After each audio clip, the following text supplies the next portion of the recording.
Bem-vindos a Mindala Televisão, o meu nome é Vera Cristina. Hoje viemos conhecer o Dr. Rui Caldevila, que é médico, dentista e hipnoterapeuta e também xamã, e vai-nos falar sobre a utilidade do xamanismo no século XX. Antes de mais, 21, desculpe. Tem toda a razão. Antes então, eu vivo no século passado. Antes então de começarmos, doutor, muito obrigada por aceitar este nosso convite.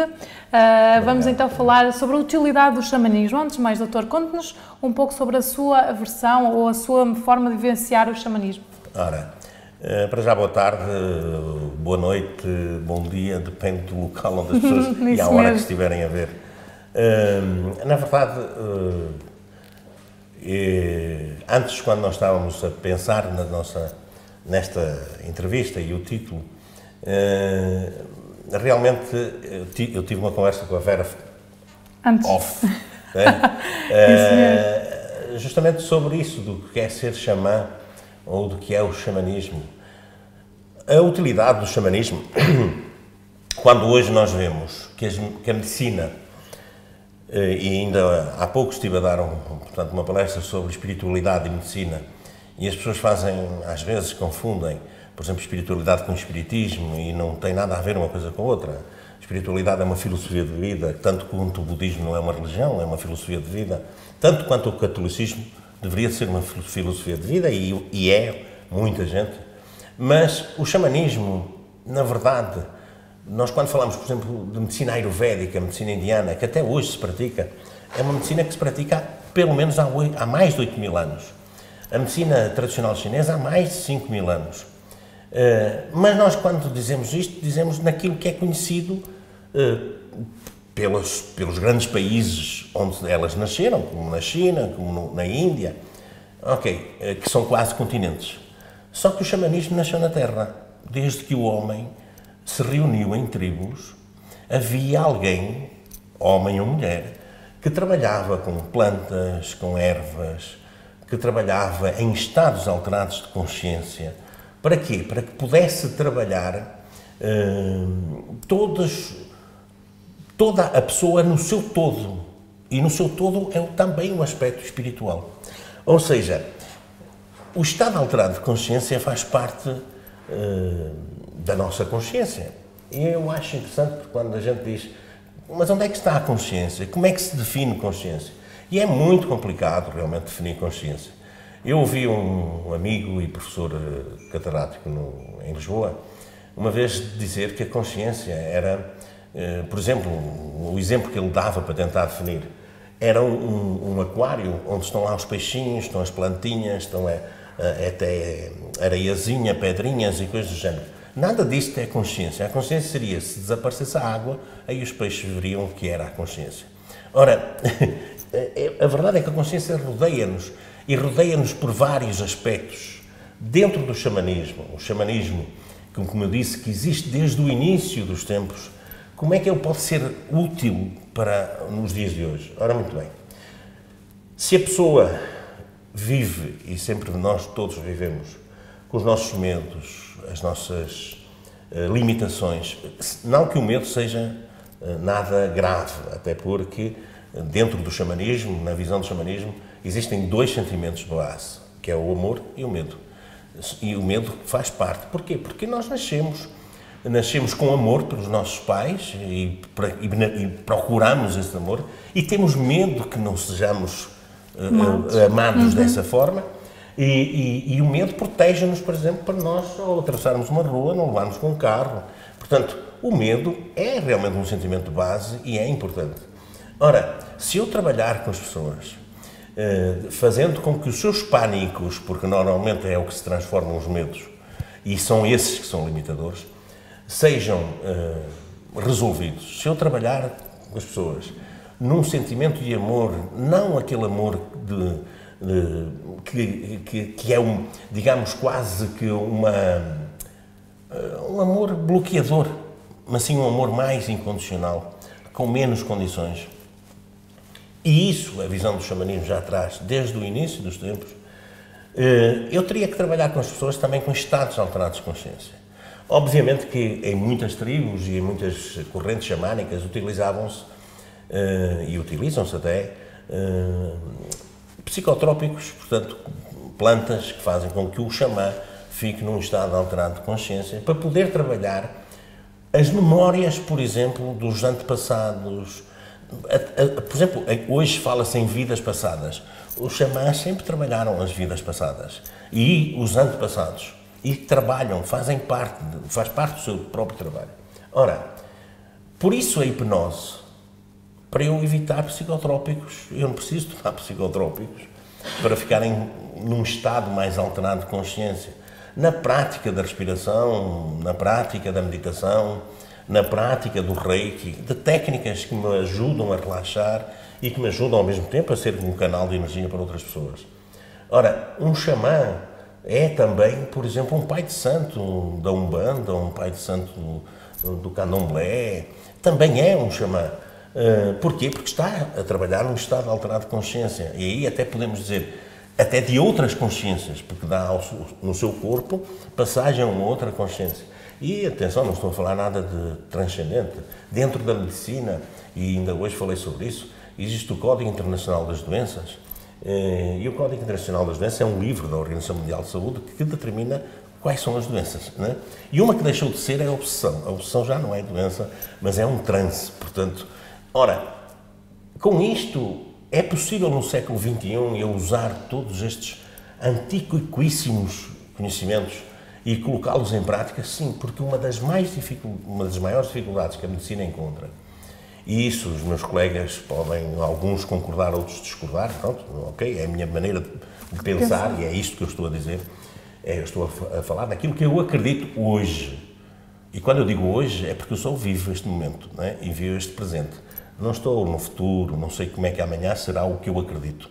E espero que seja complementar e o que vou descobrir, exatamente. E então o que acontece é que os meus colegas podem não concordar, mas a verdade é que o mais difícil para trabalharmos dentro da medicina são aquilo que nós chamamos, numa visão da medicina ayurvédica, de corpos subtis, não é? Ou seja, a parte emocional, a parte sentimental. Eu não estou a falar de nada de transcendente, nem sequer de esotérico, não é? Estou a falar de coisas concretas. Toda a gente sabe que uma pessoa tem emoções, que uma pessoa tem sentimentos e que uma pessoa tem os pensamentos, que não os controla, que tem, às vezes, problemas de uma mente muito turbulenta.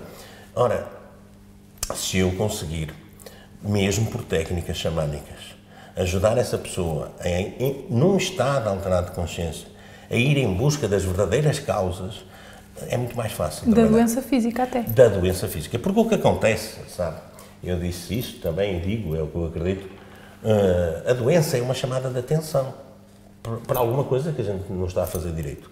E, portanto, se a gente não está a fazer direito a alguma coisa, aparece-nos no corpo mais denso, no corpo físico, um problema.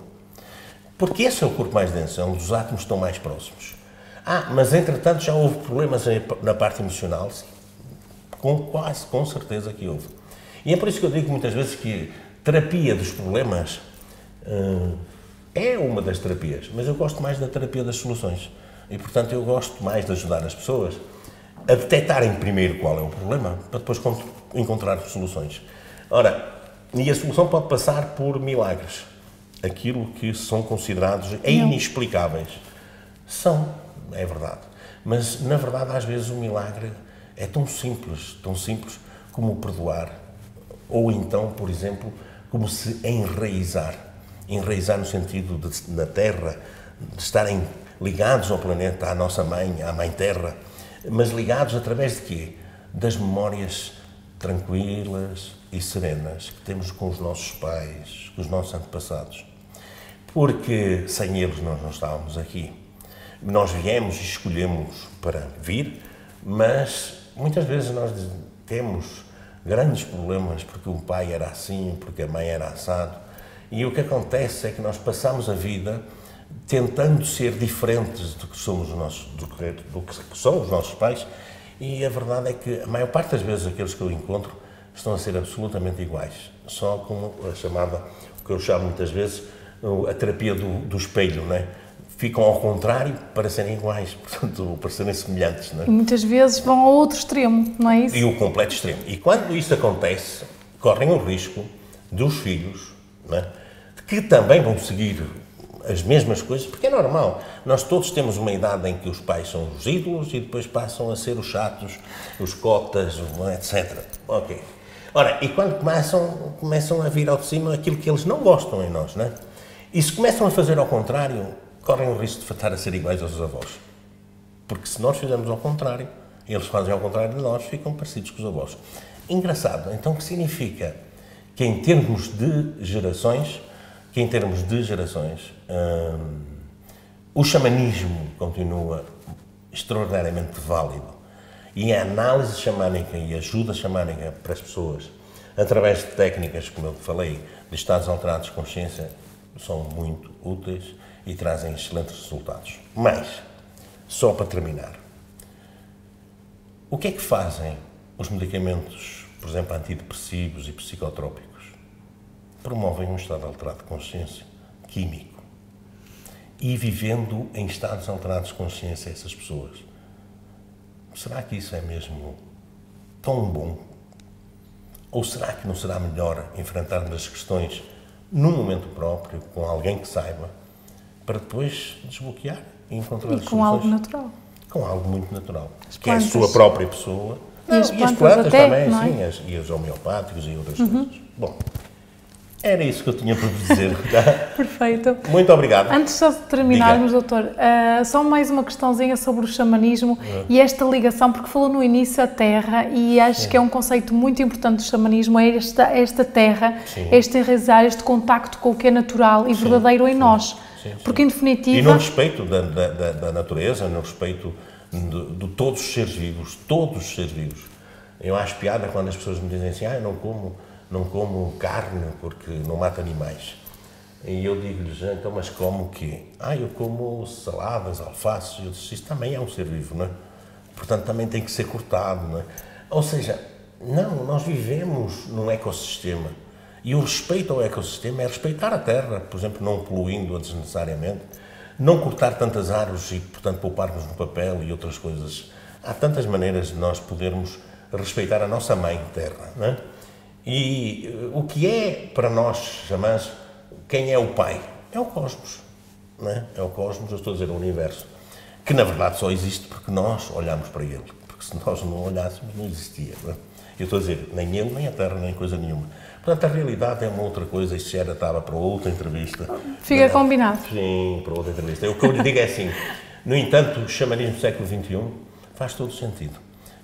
O xamanismo nunca deixou de fazer sentido. E ainda para mais, com este aspecto do ambiente, etc., cada vez mais faz sentido, não é? Porque o respeito, e nós vemos que há animais marinhos, por exemplo, a morrerem e são encontrados com sacos plásticos dentro de si, porque o plástico não é biodegradável, não é? Pronto, nós cometemos alguns erros. A sorte é que o que está acontecendo, por exemplo, agora dizemos, junho, e assim, chove, etc. Mas somos nós que provocamos tudo isto, não é? O que está a acontecer, e hoje achei uma piada enorme, é que Portugal está tão na moda, que até o inverno veio passar férias aqui. Achei doutor, uma piada. não fará também estas alterações parte do processo? Sim, parte do processo de mudança que nós estamos a sofrer. E isso é outro campo. Outra entrevista, com Mindala e televisão, está prometido. Eu não tenho tempo, quer dizer, não tenho tempo, porque a entrevista foi para 10 minutos. Exatamente. Mas eu agradeço-vos imenso. Acho que eu tenho aliás, não é tenho, eu acho que isso é uma obrigatoriedade que eu sinto dentro de mim próprio. Espalhar aquilo que acredito, porque acho que vou ajudar pessoas, de certeza absoluta, a pelo menos pensarem na vida de outro jeito, não é? Se isso for o suficiente para eu conseguir, através desta entrevista, da palestra, chegar a mais pessoas e mais pessoas me ouvirem, claro que sim, vou chegar de certeza, ótimo, ainda bem. Acreditem em uma coisa, eu disse-o na palestra e queria que ficasse registrado na entrevista, se vocês depois quiserem ou não, fica ou não fica. Ficará com certeza. Não existem médicos especiais e não existem terapeutas especiais.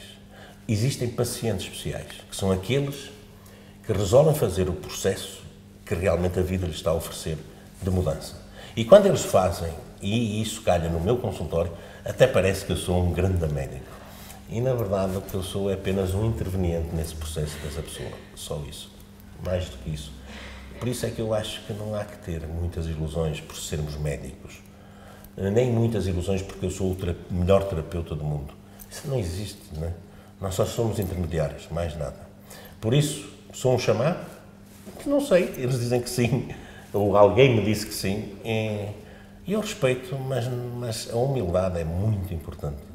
E talvez as duas coisas podem coexistir? Podem, claro. Perfeito. Completamente. Muito obrigado, então. Doutor Rui, muito obrigada pela sua presença. Está no local certo, em Mindala Televisão, para partilhar estes conhecimentos. Sempre queira a nossa colaboração, cá estaremos para si, em meu nome e em nome de toda a equipa de Mindala Televisão. Obrigada. Muito obrigado também para vocês. A todos vocês que e a quem assistiu, lembre-se de uma coisa, a parte final foi para mim, a mais importante, ou seja, não existe médicos especiais, nem coisas especiais. Muito bem, doutor. Obrigada. A todos vocês que nos acompanham em Mindala Televisão, não se esqueçam, se gostaram deste vídeo, colocar gosto e de subscrever o nosso canal. Da minha parte é tudo. Até já. Tchau.